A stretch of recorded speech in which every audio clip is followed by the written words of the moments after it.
मैं सरिता बड़ाई जी अपने साग्रह है, फिर से एक बार आदेश है कि आपने फिर से एक बार मंच में आबू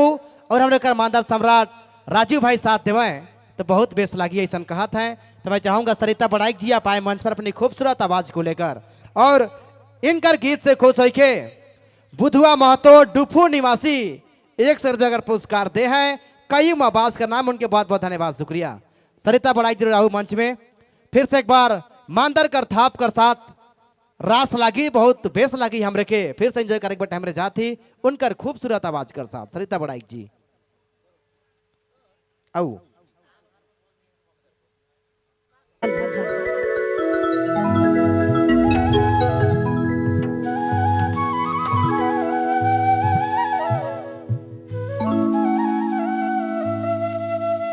एड़ी पायरिया बीजे बीजे टूटल है दया बीजे बीजे टूटल से के गिनी दे हो हमारा एड़ी पायरिया के गिनी दे हो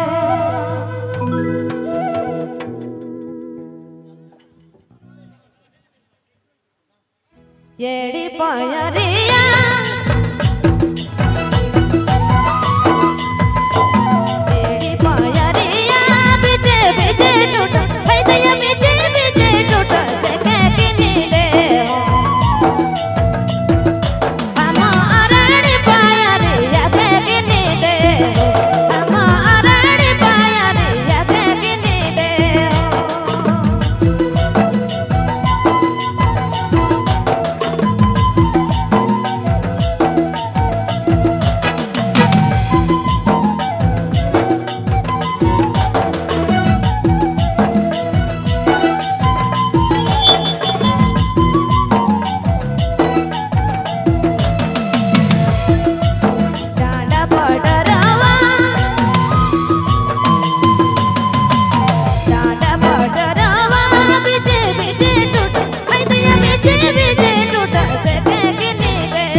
माँ